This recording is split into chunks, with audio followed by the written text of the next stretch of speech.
I'm Pastor Maki as usual, and I welcome you to our episode this week on child sexual abuse, CSA. And in the last episode, I tackled a very important issue where I emphasized that most of the times it's not automatic that when a child is abused they get to disclose it. So it was very important for you as a parent to know that, because the fact that a child doesn't disclose doesn't mean they haven't been abused. That is why in the last episode I tackled some indicators on how you can notice if a child has been abused, and I was tackling more on the physical indicators. And in this episode today, maybe you've been asking, why wouldn't my child disclose that they've been abused?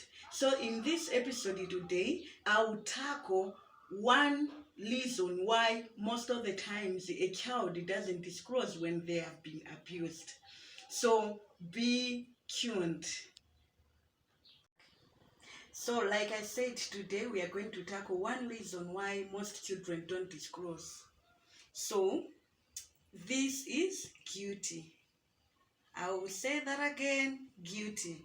Most of the times, children don't disclose because they feel like they contributed in whatever happened to them, which in most cases is not like that, but it's just that guilty that comes in them.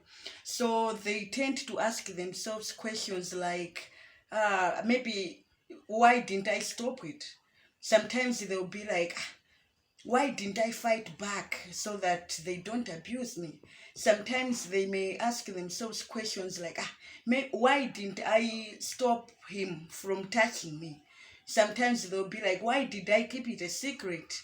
Why didn't I disclose the indulgences that this guy was doing? So with that, they end up growing with this guilty. So they don't disclose for fear of being judged.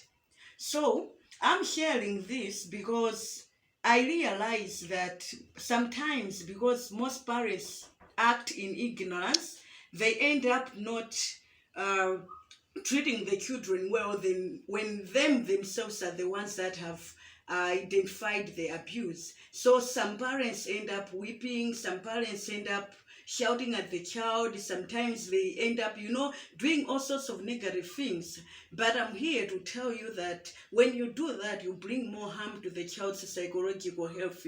But all you need to do in such a scenario, support them and assure them that it wasn't their fault that whatever happened.